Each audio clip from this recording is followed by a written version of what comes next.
All right, welcome back, everybody, to Florida West Coast Fishing Report with me, Captain Sergio, Captain George, and today we have a very special guest, Jason Smith. Now, we could have said Bob Smith, Joe Smith, but no, this is Jason Smith. That's right. And, Well, good evening, everybody. and thank you, Jason, for taking time out because I know that you do a lot of things. You're a multi-talented person, as I understand from what they tell me. But the reason I got Jason here tonight, everybody, we're all big fans of power pole. We're all big fans of fishing. And when you see something that's different, that kind of catches your eyes, I think we need to let people know that there's a product out there that's different and works with one of our favorite products and sponsor, Power Pole. So I was looking through a bunch of stuff, and here I see this thing for a thing called the Henchman. And I started looking at that, and I said, man, this is American ingenuity. This is the Trump network working. That's what capitalism is. You got an idea, you make it, you put it out there, and see what the people think of it. And I think, honestly, Jason, it's unique. It's not something that you can say, well, I saw something like that. It's a copycat of this. No. You got something that's really, really unique. So before we go into pictures and all this kind of stuff, tell us a little bit about your company and how you came up with this idea about the Henchman. Okay, fantastic. Yeah, it's a Nimrod Manufacturing, and so we've just sort of gotten into the manufacturing business, and it was all sort of came off and based off of this idea for the Henchman, which is just a rod holder that bolts onto the shallow water anchors and the power poles. It'll conveniently bolt directly into the speed holes that are already made into those shallow water anchors, and it sort of came from the idea. I'm a inshore fisherman and an offshore fisherman, but I spent so many thousands of hours on the back of a boat fishing, live baiting, casting, trolling. And every time I'm back there, I'm looking at these power poles in the back, and I thought, it's a really great place to have some rod holders. It's at the back of the boat. It's right behind the outboard. There's no better place to actually troll and keep your lines in so many different situations. So sort of one of these things where you make something born of a need or a want. And in this case, it was a want that after putting it on and using it a bit, you suddenly realize that, yes, I actually need this. It was sort of, now that I've been fishing with them for a couple of years now, I couldn't do without it. It's just so convenient and a great place to have them. Well, it's something that, and George, I think you agree with me. A lot of times when you're, like on Spot Lock, on some of the wrecks that we fish in Tampa Bay or the ledges and stuff, you're not using the power poles, you're using your trolling motor. What a great idea. So you can put some flat lines out the back of the boat. Yeah, correct. It's like, I don't know what the percentage of it is, but those power poles are on the back of your boat and not being used for a large percentage of your activities out there. So, when you're in the flats anchored up, that's when you got them. But let's face it, a lot of us, you either trolling, going, real slow working. Hey, what a better time to be pulling a couple of one or two baits behind you, or when you got the Spot Lock on. Whether you're over an artificial reef, whether you're one of the ledges in Tampa Bay or out in the Gulf of Mexico, because how many of us go out with our boats out there?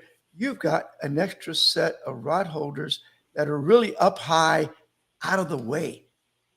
Yeah, exactly. Almost, the motor's not in the way, right, George? It's on each side. So it's on each side of the motor. So you can't say, well, when you have them up towards the gunnel, towards the transom, it's like the motor's in the way. Well, yeah, when you're fishing with that rocket launcher's behind your back seat, you've got all of your lines and your rod tips sort of going over that back area, and you can't utilize it and use it the way that you need to, and you're always getting caught and tangled in those lines. So, my favorite place to and where actually the idea came from was doing the sort of the bridge fishing and tarpon fishing, and any time that you're anchored on the docks at nighttime and you're standing on the back there, and it's just so convenient. You don't have to bend down and pick up your rods from the lower rod holders on the gunnels. It's right at your height, shoulder height. And when you're live baiting or even in trolling, you just check your baits that much more often because it's just right there with easy access and convenience. It's almost like train some outriggers. That's right. Really? Yes. Yeah. And actually, if you do it right, and I use a little product called the Ghost. I don't know if you ever heard of it. I can't say I have. It's another guy like you thinking, and it's just a little clip that goes just above the grip on top of your reel. Okay. You set a tension on it, Mm-hmm. and what you do is you put your rod down, you bring the line all the way down to this little thing, and you clip it. So basically, what it is, if your rod's 7 or 7.5 foot, it gives you a 7 to 7.5 foot drop back when you hit a strike. And a lot of times when you're in the Gulf of Mexico, for example, and you got your trolling motor, you're set up for kingfish or whatever. What a great, because when the fish hits it, it pops it loose. It gives them a chance to swallow the bait and get hooked, rather than the only other way to do it is have a lot of light drag so he can pull the drag, right? Right. Yes, exactly. Or if you don't do that, as soon as that kingfish hits it or that big mackerel, and he feels that they either going to break you off or get it spit it out. So this is another gadget that would work perfect on a rod being put on the Henchman, because now you basically got outriggers in the back of the boat. Yeah. You can't think of a better place to put them when you actually start seeing them in action there. It's clear winner. And a lot of the places that we fish along the ship's channel for grouper now in the winter and big mangrove snapper, we actually bring them up off the bottom like you do in the Keys. Mm-hmm. Well, this is perfect because Yeah. you can free line. You put with that. You seen those little yellowtail rigs? They call them jigs. Yes. That started in the Keys. You put that on with a small live bait, a piece of cut bait, and now you got 2 flat lines back there while you're over here catching fish. You're going to catch fish on that too. Yes. And it's not in your way because it's way in the back of the boat, away from everything. Correct. I was fishing out in the Tortugas over the summer, and we were using them with the bent stock rods, just right off of the back, fishing straight down, and having the rod and the reel right at your chest level when you're winding up the fish was fantastic. Now, I'm going to give you a little idea that you might want to put in the back of your mind. Okay. Okay. What is one of the most popular items being used now on a lot of the trips, other than a rod and reel and all that people are taking on their boats now? You see them a lot now. Besides your video cameras and stuff? A little, huh? Yes. GoPro? Yes. Just think, a Yeah. little adapter that can go in there that you can put your GoPro camera. Well, Whoa, I jump on that because we use them all the time. I got a piece of a PVC pipe that I paint in gray that I put on my back rod holder, and then I put the GoPro cameras there to give you the shot this way. Yeah. But can you imagine having that on your Henchman?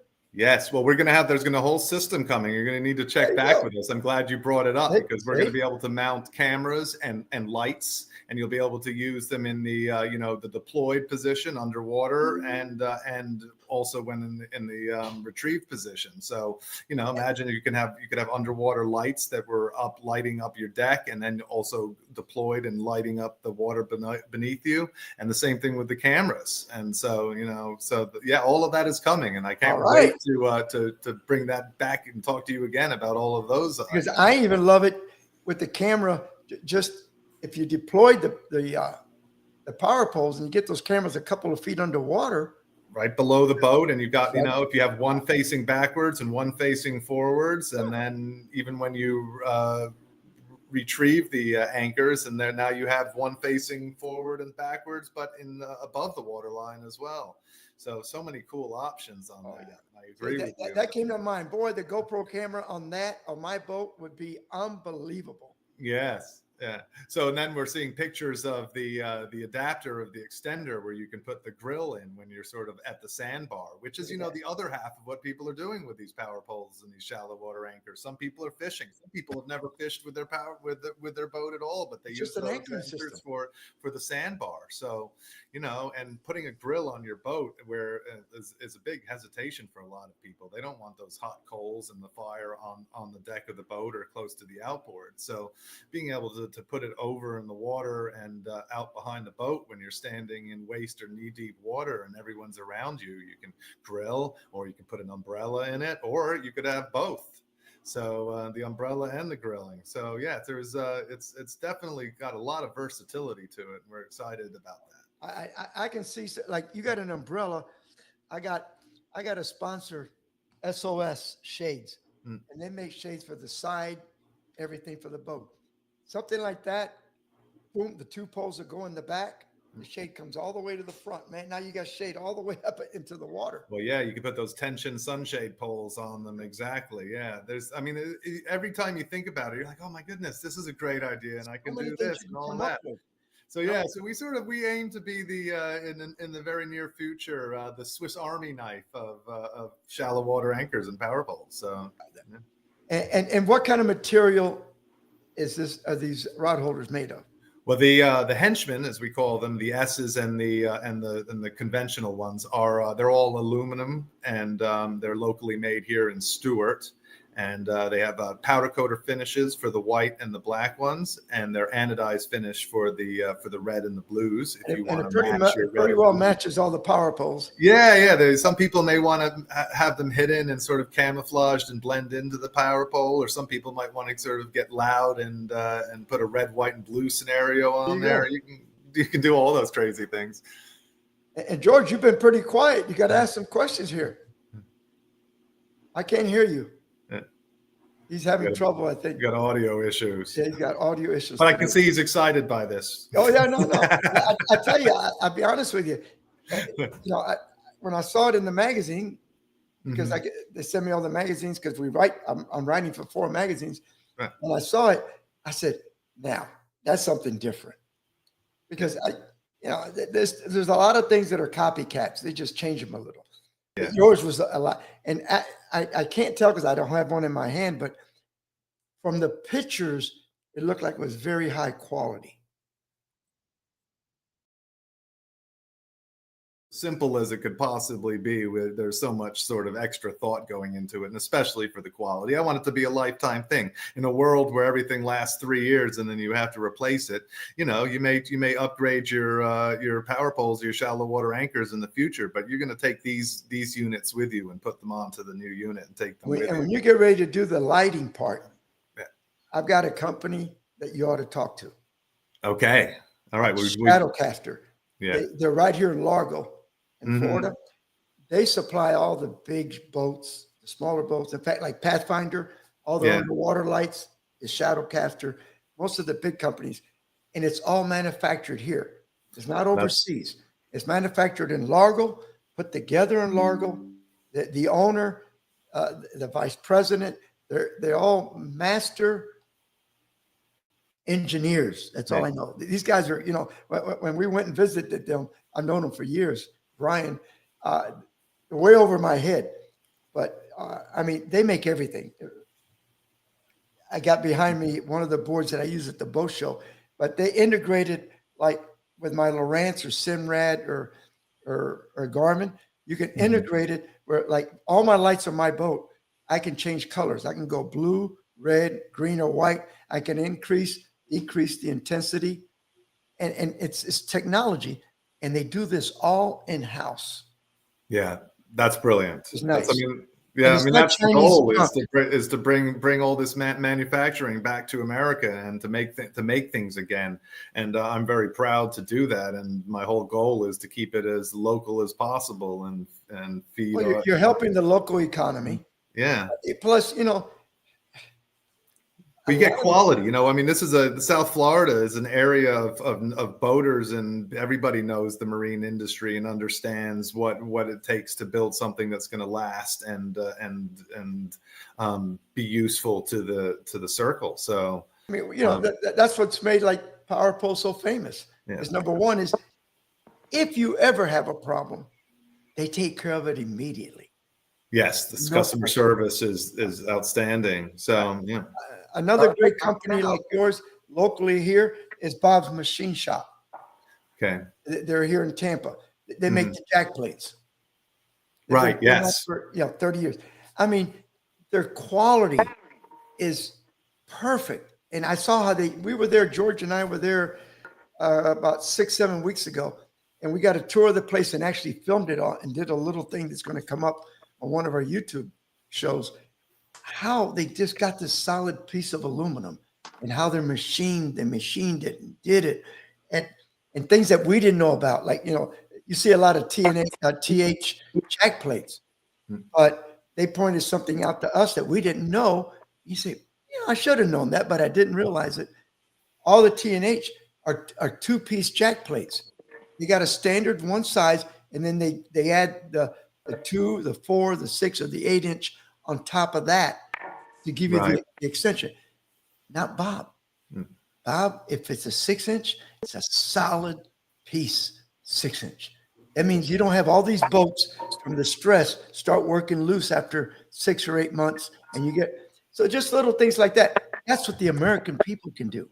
Well, that's it. It's amazing how the little tweaks to make these things, these products, that run smoothly and last forever. That the R&D in these things can take years, and you go, well, there's nothing to it. But yeah, just whether you round off an edge so that the paint will stay on it in harsh environments and that kind of thing. Those tiny little details, they count.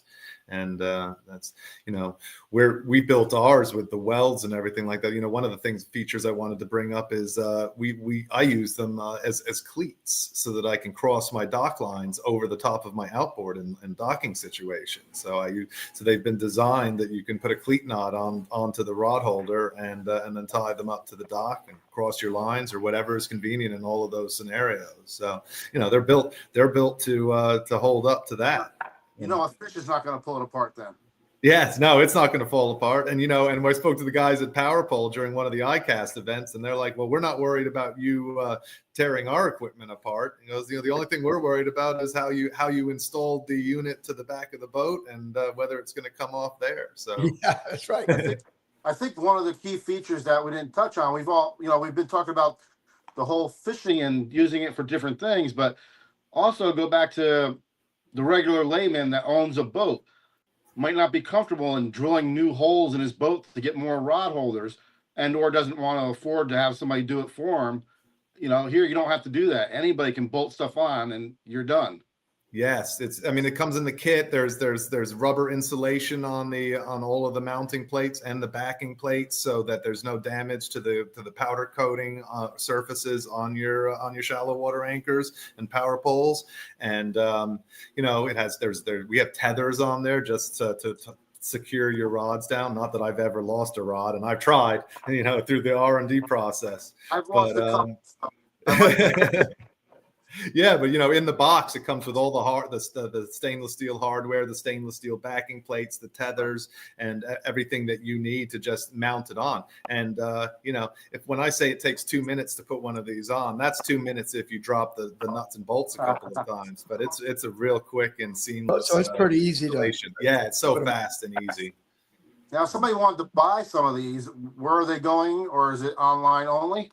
It's online at the moment. You can go to nimrodmanufacturing.com and see them on our website. You can get all the different colors, the different versions. There's the spinner rod version, and then the conventional rod holder for people that may want to troll and use larger rods than the spinner version. There's a different price point on both of those, and and then we have the extender on there, which is what you would put into the rod holder when it's deployed at the sandbar, so that you can utilize it for all of your entertainment and sandbar enjoyment. There you go. And I tell you, as soon as you come out with the stuff for the GoPro cameras and all that's going to be that will enhance your sales because people are always looking for a way to how to mount their GoPros. Yeah, and you know you're going to be able. there's going to be a whole utilization where you're going to be able to mount GoPros, the lights. You'll be able to mount the rod holders to these, so that it would not necessarily in a permanent fashion. You'll be able to take the rod holders off in a couple of seconds, put on a cup holder, maybe put on your lights or your camera, snap them on, go into that mode, and then you can just keep on swapping things out as you want to and need to, whatever accessories you want to put on it. So we're very excited. I would be, yeah. So I like your analogy, the Swiss Army knife of fishing. Yes, that's it. I mean, there's so many, when you look at it, it's just suddenly your mind goes crazy thinking about all the applications that you could do when you're on the back staring at one of those things, especially after countless hours of fishing. Right. And I mean, let's face it, I know right here in Tampa Bay, it's rare when you see a boat without a shallow water anchor. I feel like you're in the mecca of it all for inshore fishing and bay boats and flats and all of that shallow waters. Yeah. Look at the bass tournament scene. On the bass tournament scene, none of those guys are running without it. Yeah. They all have shallow water anchors. Yeah. And that's why, and it was the bass guys that made me think about introducing the red and the blues. I was like, we got to have something flashy because, so Sure. yeah. But, Well, Next thing you'll be getting into, for a little extra money, we'll put your name on them. yeah, correct. Yeah. We'll customize them for you. There you go. Absolutely. And custom colors. well, if you think about it, some of these companies selling these high-end boats, and of course, there's no such thing as a cheap, even a bay boat anymore. My God, it's ridiculous. No. But a lot of these boat companies, they like to do that. They like to have their name put on something because then it becomes a permanent advertising for them. Yeah, you're seeing people doing them on their little deck rod holders and gunnel rod holders and stuff like that, and CV and stuff like that. Yeah, I'm starting to see it. But yeah, that's another thing that a lot of the boat builders that we've been in touch with are starting to put the rod holder, the Henchman, onto their build sheets so that the boats are just going to come out with these rod holders on there. At some point in time, I think you're just going to start looking at the anchors and go, well, of course they all come with rod holders. It's just a given. I hope At least we hope. Now, a question: did you get a patent on this, or? No, we have not patented it. It's unfortunately it's already something that's part of an existing, and you're bolting it on to another existing accessory. Oh. So yeah, So you can't. So if you don't have enough percentage difference, correct. man, Yeah. So anyway, we're gonna win the market over with quality and keep on introducing cool and neat products, and hopefully keep everybody in our corner. Well, hopefully we'll get a couple of those put on my boat so we can start showing them on TV the first of the year when we start the new series. I'm gonna get you a set immediately. You just let me know what color. Yeah, it's for the it's going to be white. Okay, you may need 4 because you can put them on the top, and then you could put them down on the bottom of there, so that if you have bridge height restrictions in some areas, you can have the rod holder at the bottom and the tip isn't as high up. Really? Yeah, because for the Skeeter I got white powder coating, but then on the Beaver Tail, that's got the Pro Series 2 because you're trying to keep the weight, and it's only an 8-footer, not a 10-footer. That one is all black because they did all the matte black finish. Got it. Yes. The Beaver Tail. It's a medium gray hull and with all black, matte black. It looks good. It sounds gorgeous. Yeah. It stands out, But with the Skeeter, it's got the gray sides, but it's all white powder coated. Okay. Yeah. We try to make it different, but yeah. Yeah, and then in which case you can do the play on between the white and the black. You can go opposite colors, white with black rod holders, which is what I use, and it looks really good as well. That's an idea. Yeah, accents with the other accessories on the boat. So I mean, we make the silver clear rod holders because a lot of people have just all silver rod holders on their boat, so they may just want to have those last 2 rod holders match everything else on the boat rather than matching the power pole. So we tried to give it as many options as possible. Well, I think I want you to know you've done a real good job.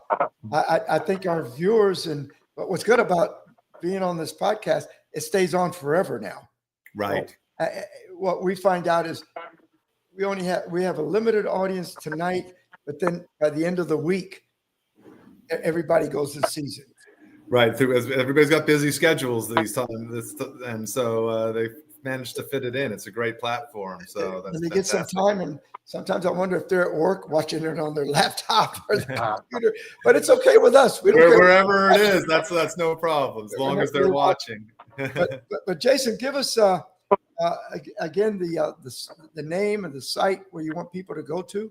All right. You can buy the Henchman rod holders at nimrodmanufacturing.com. We have on the website, we have all the colors, all the different models, and please keep checking because we're going to have all kinds of and we're going to, hey, as soon as you get that other stuff, we're going to have you back on the air showing. In fact, we'd like to just get you out sometime, maybe March or April, whenever you get some of that stuff done, and get you out and do a show with us. Yes, we'll get your boat all equipped, and we'll show exactly how well it works and how handy it all is. Especially when you come up with all the camera stuff, because Hota's going to love you for that. It's going to make his life a lot easier. Yeah, that's going to be really well for you. I hope. All right. Well, we're gonna get you some rod holders to start, and then we'll as soon as the other products are out, you'll be the first people to test it on the water. And we appreciate it. And Jason, and tell your beloved she did a good job. Exactly where to put you. I sure will. Thank you very much, gentlemen. George, Sergio, can't wait to see you guys again. All right. Take care. Take care. Goodbye. Have a good night.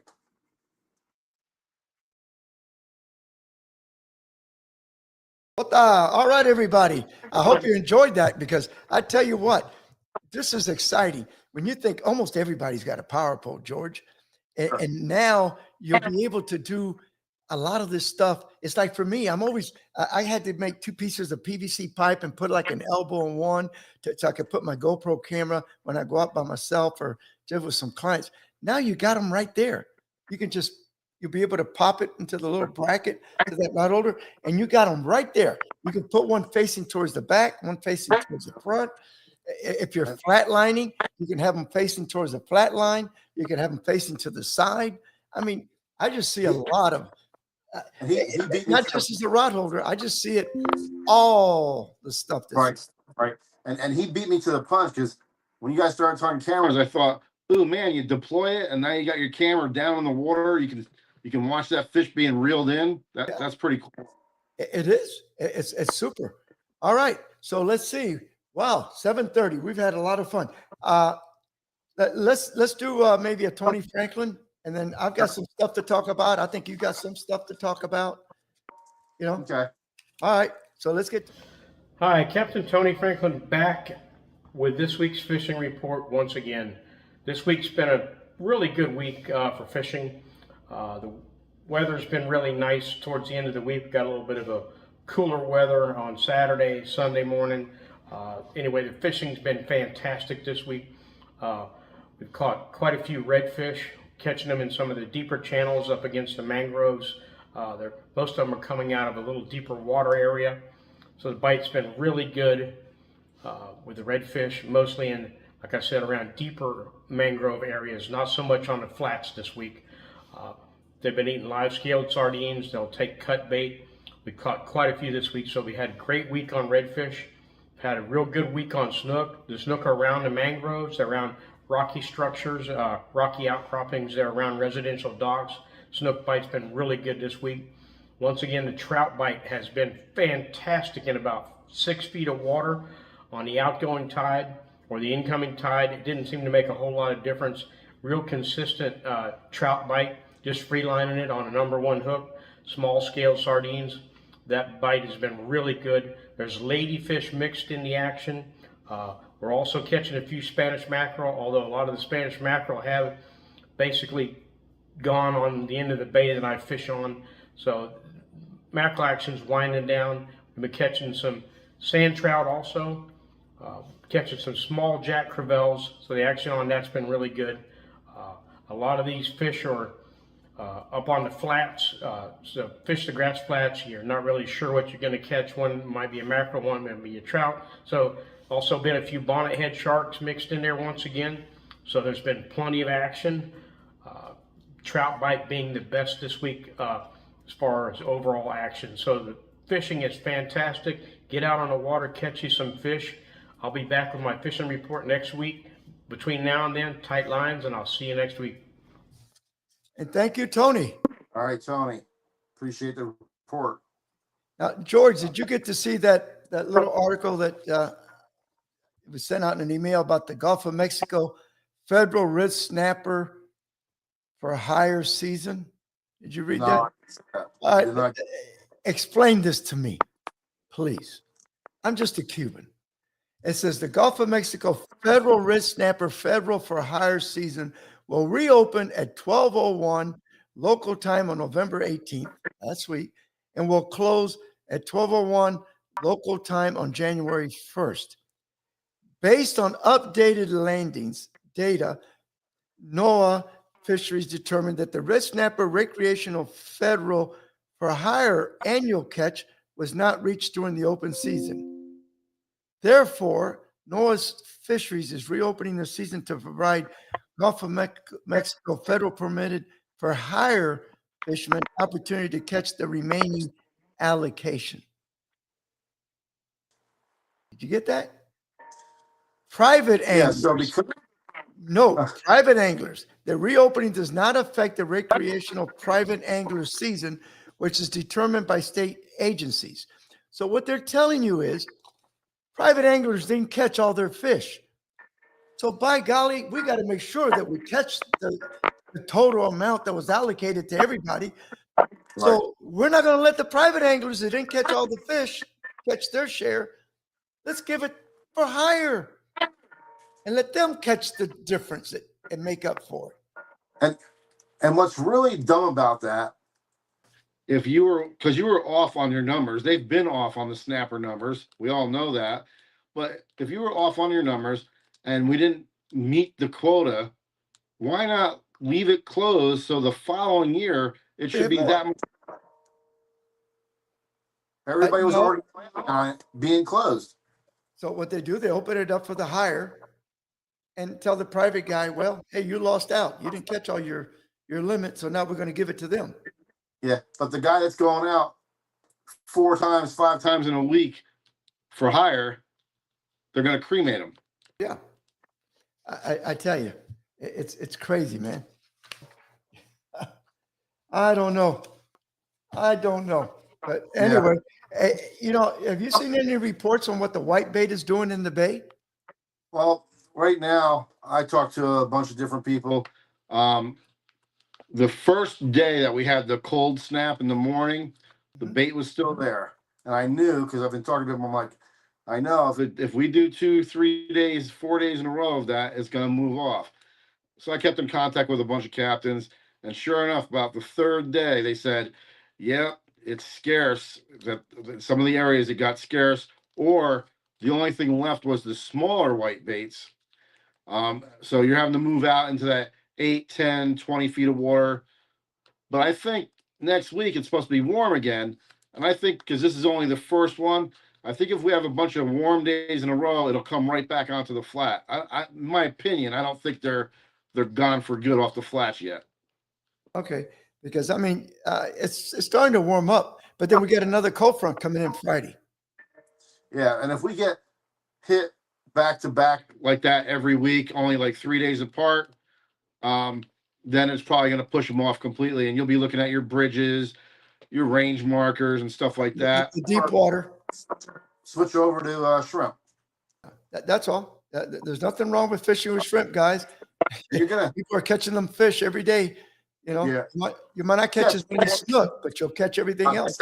You'll catch more snook on the scaled sardines, but your trout. Well, the other thing too, right now, a lot of the rock piles that were holding a lot of the mangrove snapper, and this is depends on what area you're fishing.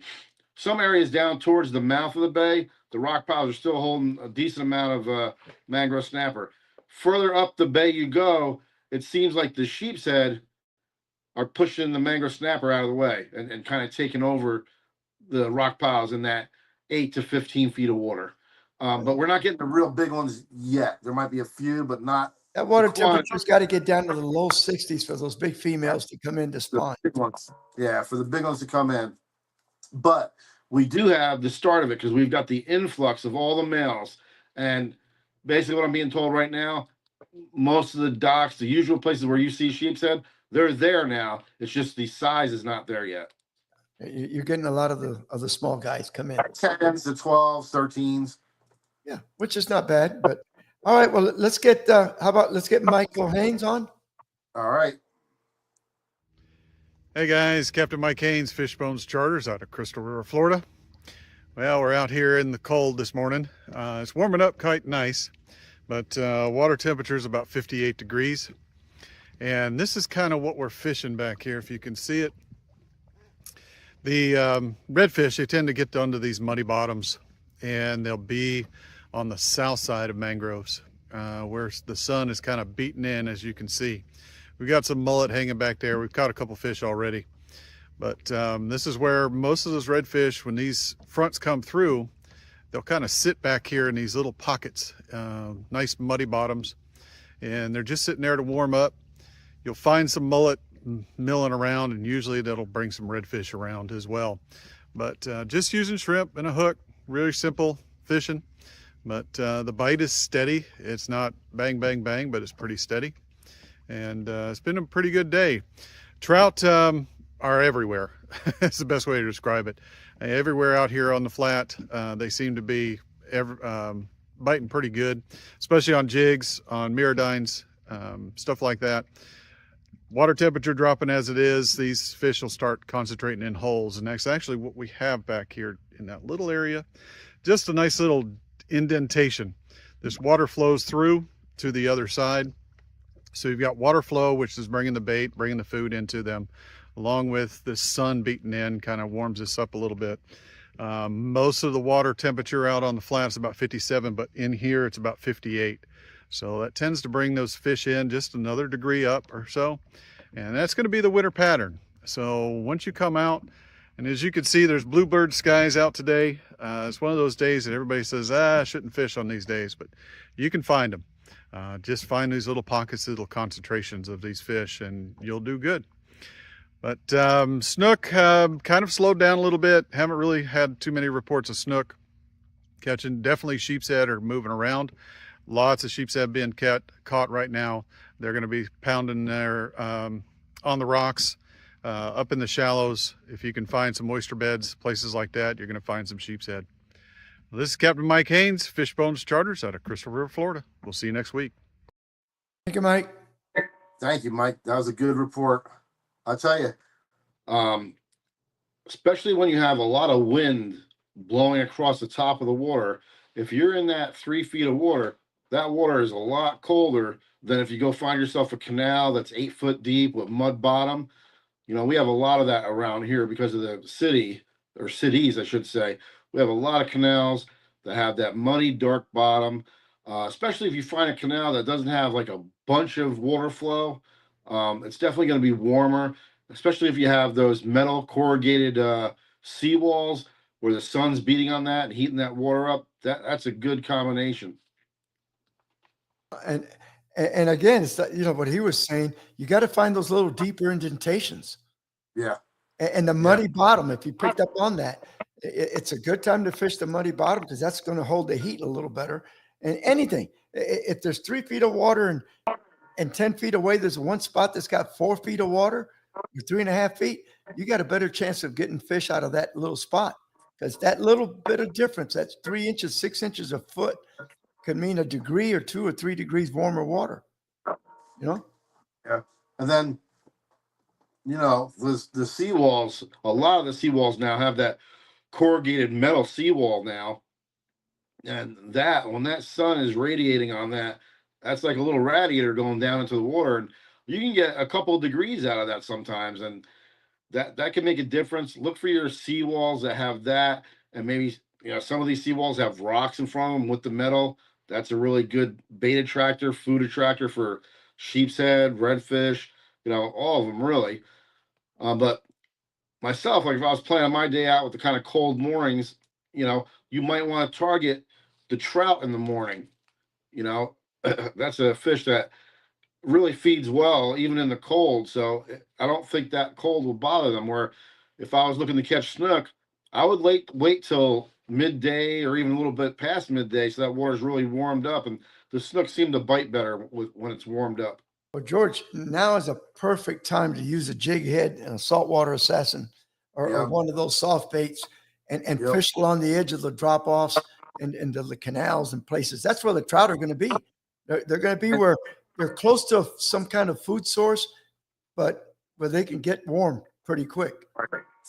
And that way too, like, through the night, it works both ways. If it's not a windy day out and you got a really sunny day, that shallow flat next to a deep drop off canal, that shallow flat's going to warm up faster.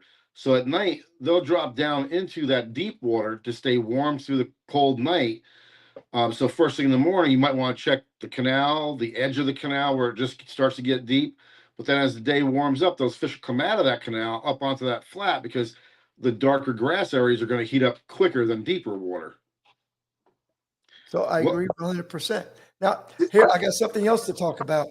This is about the Keys, but it's happening up here, not necessarily with sharks, but the BTT, which is the Bonefish and Tarpon Trust. Did you read that one? No, I did not. Okay. There's one that says it's their findings from their research, whether it's sharks taking the hooked fish or one that has just been released post-release. Anglers and guides in the Keys are growing increasingly frustrated by sharks while fishing. The Bonefish and Tarpon Trust data indicates that anglers are losing fish to sharks at a rate that exceeds earlier reports. At present, the main species that are getting targeted in the Keys pretty hard is the snook and the red drum. All right. And are the species that are most. Lemon sharks are responsible down there for the biggest on this. Now, they're going to try the BTT Shark Project is to identify ways for sharks and anglers to coexist. They're trying to figure out a way of, how to make things happen. But up here, we got the dolphin. And down there, apparently, they're having some major problems with sharks. I'd rather have the dolphin, that's for sure. Yeah. But again, is that because there's lack of food in the flats? Or because, think about it, snook and reds. So is it because there's a lack of food and they're having to do things like that? Or is it that over the years, they're kind of training themselves that that's going to be easier to eat that way than chasing a redfish all over the place? It could be, because I've watched videos of sharks chasing redfish, mullet, that are not hooked.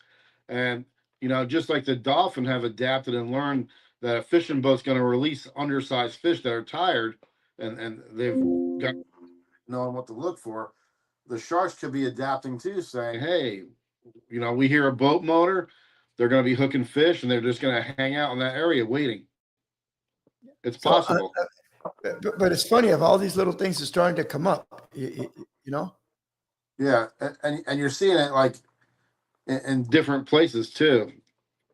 And then unfortunately, it's like, you might be able to get like a some kind of sounding unit to deter sharks from being around you. That's a possibility they might try. There you go. All of a sudden. And let's see what we got. Donald said, there are 13 of us on the 16th. He said on that outing that he had, you see Donald's little report? I just had a refresh. Wasn't getting it. Yeah, I just refreshed and it came up. Yeah. It was 13 of them outing on the 16th. 3 of us, including myself, caught slams. It was a beautiful day. Good. I'm so happy about that. Well, I heard at the very beginning of us getting this front that the bite was off the charts for almost everybody. And then as the more and more cold mornings came in, it slowed down, but still steady, not dead. But then the afternoons were being a little bit better, obviously because the water warmed up. I warmed up a little bit. Now every day looks like it's going to be warming up a little more and more. But then I guess Friday afternoon, there's a cold front coming in again. And once we actually get cold and it stays cold and the fish adapt to it, then they get real active again. Right. But right now, It's the in between fronts right now where you have a couple of 3 warm days where they really usually chew the bottom of the boat out, and then after a couple of days of cold they slow down again and you get that pattern. But once it gets consistent where they can adjust to it, and then too, your species switch. I mean, the people are, oh, here's something I didn't talk about. People are starting to catch flounder now, which oh, is yep, it's the time of the year. Yep, it's right on time. And like if I was targeting them, I'd probably throw a 1/4 ounce jig head with a sea shad, and then just let it go slow and drag it along the bottom. And then, sometimes you feel like you're snagged. You pull the rod tip a little bit. If you feel it pull back at all, set the hook. Set that hook. Let us set the hook.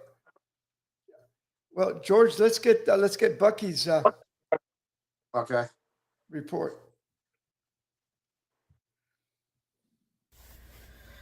Good afternoon, Captain Bucky Goldman, Bag and Fishing Charters, Tampa, Florida, FishingGuide.com. Real cool dad. Anyways, so the storms, kind of put a little hinder in my business, so I haven't really done any reports, but I finally picked up a few trips and got out a few times on my own.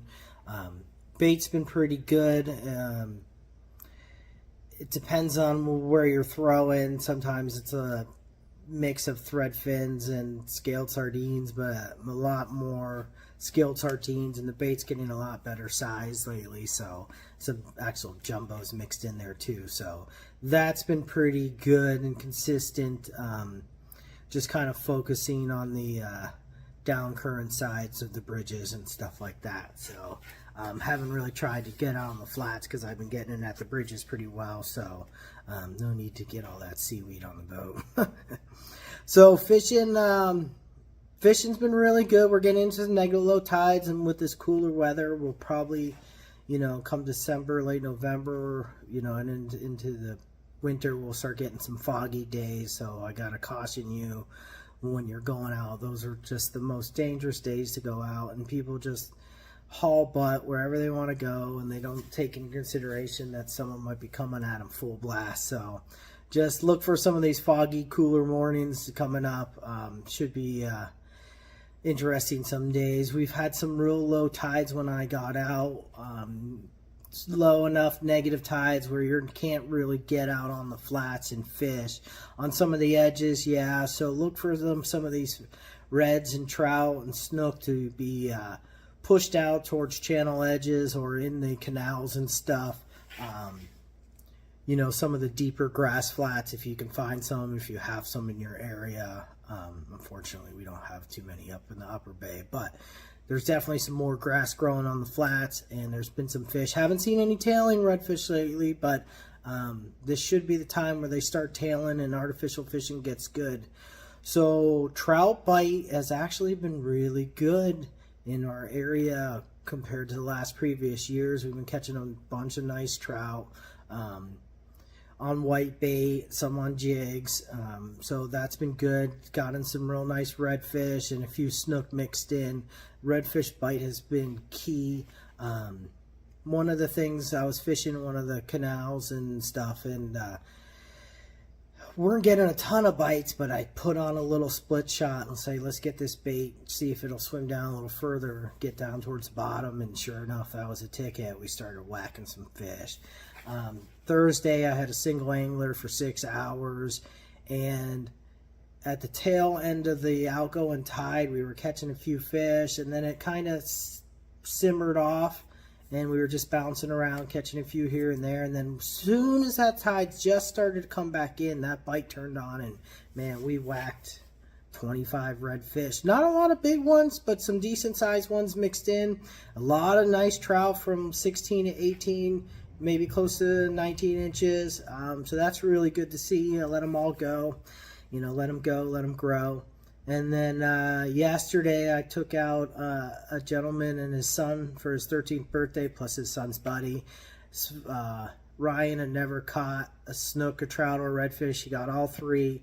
We were consistently catching some little trout and decent-sized trout and a few catfish mixed in, and a few reds, one nice red, a little red, and then bounced around a bit. And as soon as that tide started moving, I threw out into one side and bam, instantly got whacked. And we spent the next hour catching redfish, and it got really good. I mean, we probably that last hour caught 20, 25 redfish and some really nice ones too. So fishing's getting good. I mean, fishing's been good. If you're looking to come out, support some of us local guys, we could really use the help. It's good. I mean, there's nothing more I can say. Water temps are it got down to the 70s. It was in the mid 70s a few days ago, but we got this cold front going in. But look for that to clean up some of the water, kill off some of the algae. We'll start getting some more crystal clear water, and it's just getting good out there, man. I love fishing. Fishing's fun. Give me a call, Captain Bucky Goldman, Bag and Fishing Charter, StampleFloridaFishingGuide.com. Okay. Good report. Yeah. We better roll right into mine. Yeah, let's get unfortunately. yours, George. Hey guys, this is Captain George Hastic of Fish Hunter Fishing Charters coming to you from St. Petersburg, Florida. Well, I've got a report from Captain Cody Gibbons. In his area, there's still some bait on the flats, but with that cold weather that's come in the last few days, especially in the morning, you can expect all around the bay that the bait on the flats is going to thin out. You're going to have to start looking at your bridges, your range markers, channel markers, stuff of that nature. You're going to be looking in 10 to 20 feet of water. Maybe after this cold snap is through and we get a few days of warm, sunny days, it might trickle back onto the flats. But this is basically the start of our bait on the flats kind of starting to disappear into the winter time, basically. But he is having better luck in the midday. Basically, once the water warms up a little bit, his action is getting a little bit better. He's getting redfish on shrimp and live scaled sardines. The shrimp is doing better for him at the moment on the redfish.